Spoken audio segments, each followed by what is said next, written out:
السلام علیکم رحمۃ اللہ وبرکاتہ۔ بسم اللہ الرحمن الرحیم۔ تو آج کی اس ویڈیو میں ہم بات کریں گے اس واقعے کی جہاں سے ہم سب کی شروعات ہوئی۔ دنیا کا پہلا انسان کیسے بنا، فرشتوں نے کیا کہا اور ابلیس کیسے شیطان بنا۔ آج کی ویڈیو کا ایک ایک الفاظ توجہ سے سنیے کیونکہ یہ ایمان کو تازہ کرنے والا واقعہ ہے۔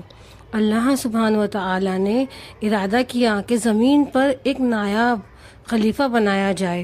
اللہ نے فرشتوں سے فرمایا، میں مٹی سے ایک بشر بنانے والا ہوں۔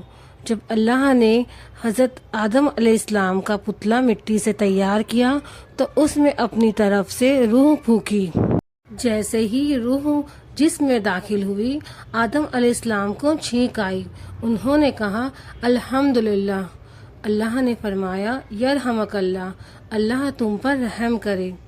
اب امتحان کا وقت تھا۔ اللہ نے تمام فرشتوں اور جنوں کو حکم دیا، آدم علیہ السلام کو سجدہ کرو۔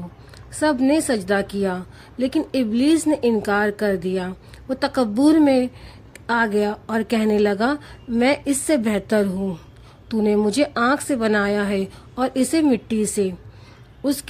اس تکبر کی وجہ سے اللہ نے اسے ہمیشہ کے لیے مردود قرار دیا اور جنت سے نکال دیا۔ ابلیس نے قیامت تک کی مہلت مانگی تاکہ وہ آدم علیہ السلام کی اولاد کو بہکا سکے۔ اللہ نے آدم علیہ السلام کی تنہائی دور کرنے کے لیے حضرت حوا کو پیدا کیا۔ دونوں جنت میں خوشی خوشی رہنے لگی۔ اللہ نے انہیں ہر چیز کھانے کی اجازت دی سوائے ایک درخت کے۔ اللہ نے فرمایا، اس درخت کے پاس مت جانا ورنہ تم نقصان اٹھانے والوں میں سے ہو جاؤ گے۔ شیطان جو ان کا کھلا دشمن بن چکا تھا، اس نے انہیں بہکایا۔ اس نے جھوٹی قسم کھائی کہ اگر تم نے یہ پھل کھا لیا تو تم ہمیشہ زندہ رہو گے یا فرشتہ بن جاؤ گے۔ شیطان کے بہکاوے میں آ کر حضرت آدم علیہ السلام سے وہ غلطی ہو گئی۔ جیسے ہی انہوں نے پھل چکھا، انہیں جنتی لباس اتر گیا۔ انہیں اپنی غلطی کا احساس ہوا۔ اللہ نے انہیں زمین پر بھیج دیا۔ حضرت آدم علیہ السلام برسوں تک روتے رہے اور اللہ پاک سے معافی مانگتے رہے۔ پھر اللہ پاک نے ان کی توبہ قبول فرمائی اور یوں زمین پر انسانیت کا سلسلہ شروع ہوا۔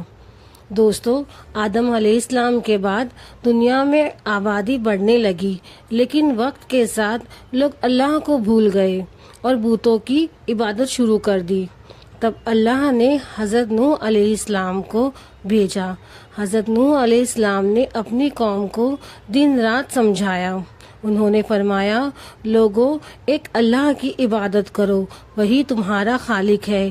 لیکن ان کی قوم نے ان کا مذاق اڑایا، ان پر پتھر پھینکے اور انہیں پاگل کہا۔ حضرت نوح علیہ السلام نے 950 سال تک تبلیغ کی مگر صرف چند لوگ ہی ایمان لائے۔ آخر کار اللہ کا حکم آیا، ایک بڑی کشتی تیار کرو۔ جب نوح علیہ السلام نے خشک زمین پر کشتی بنا رہے تھے تو لوگ ہنس ہنس کر کہتے، اے نوح، کیا تم اب زمین پر کشتی چلاؤ گے؟ انہیں نہیں معلوم تھا کہ اللہ کا عذاب کتنا قریب ہے۔ نوح علیہ السلام نے ہر جانور کا ایک ایک جوڑا کشتی میں رکھا اور تمام ایمان والوں کو سوار کر لیا۔ پھر اچانک آسمان سے بارش شروع ہوئی اور زمین سے چشمے ابلنے لگے۔ پوری دنیا پانی میں ڈوب گئی۔ نوح علیہ السلام نے اپنے بیٹے کو پکارا، میرے بیٹے، ہمارے ساتھ سوار ہو جاؤ۔ مگر اس نے کہا، میں پہاڑ پر چڑھ جاؤں گا جو مجھے پانی سے بچا لے گا۔ لیکن اس دن اللہ کا عذاب سے کوئی نہیں بچ سکتا تھا۔ وہ بیٹا بھی ڈوب گیا۔ جب سب گنہگار ختم ہو گئے تو اللہ نے پانی کو رکنے کا حکم دیا اور کشتی جودی نام کے پہاڑ پر جا ٹکی۔ دوستو، اب ذکر کرتے ہیں اس نبی کی جنہیں ابو الانبیاء، نبیوں کا باپ کہا جاتا ہے، یعنی حضرت ابراہیم علیہ السلام۔ ابراہیم علیہ السلام ایک ایسے گھرانے میں پیدا ہوئے جہاں ان کا باپ آزار بت بناتا تھا۔ ابراہیم علیہ السلام بچپن سے ہی سوچتے تھے کہ یہ مٹی کے بت خدا کیسے ہو سکتے ہیں۔ ایک دن جب پوری قوم میلے میں گئی ہوئی تھی، ابراہیم علیہ السلام نے ایک کلہاڑی اٹھائی اور تمام بتوں کو توڑ دیا سوائے سب سے بڑے بت کے۔ جب لوگ واپس آئے اور یہ دیکھا تو انہوں نے پوچھا، ابراہیم کیا یہ تم نے کیا ہے؟ ابراہیم علیہ السلام نے فرمایا، اس بڑے بت سے پوچھو اگر یہ بول سکتا ہے تو۔ لوگ شرمندہ تو ہوئے لیکن ان کی ضد ختم نہیں ہوئی۔ بادشاہ نمرود نے حکم دیا کہ ابراہیم کو سلگتی ہوئی آگ میں ڈالا جائے۔ میدان میں ایک بہت بڑی آگ جلائی گئی، لیکن جیسے ہی ابراہیم علیہ السلام آگ میں گرے، اللہ نے حکم دیا، اے آگ ابراہیم علیہ السلام کے لیے ٹھنڈی اور سلامتی والی بن جا۔ آگ ایک حسین باغ بن گئی۔ اس کے بعد ابراہیم علیہ السلام نے اللہ کے حکم سے اپنی بیوی ہاجرہ اور بیٹے اسماعیل کو ایک بے آباد ریگستان میں چھوڑا جہاں زمزم کا چشمہ جاری ہوا۔ پھر اللہ نے ان کا امتحان لیا اور انہیں اپنے پیارے بیٹے اسماعیل کی قربانی پیش کی، جس کی یاد میں آج ہم عید الاضحیٰ مناتے ہیں۔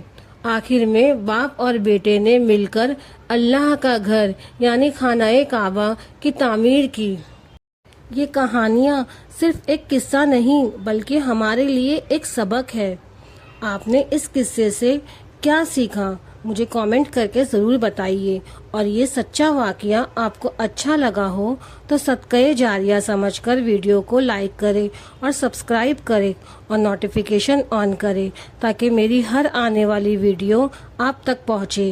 اپنی دعاؤں میں یاد رکھیے۔ اللہ حافظ۔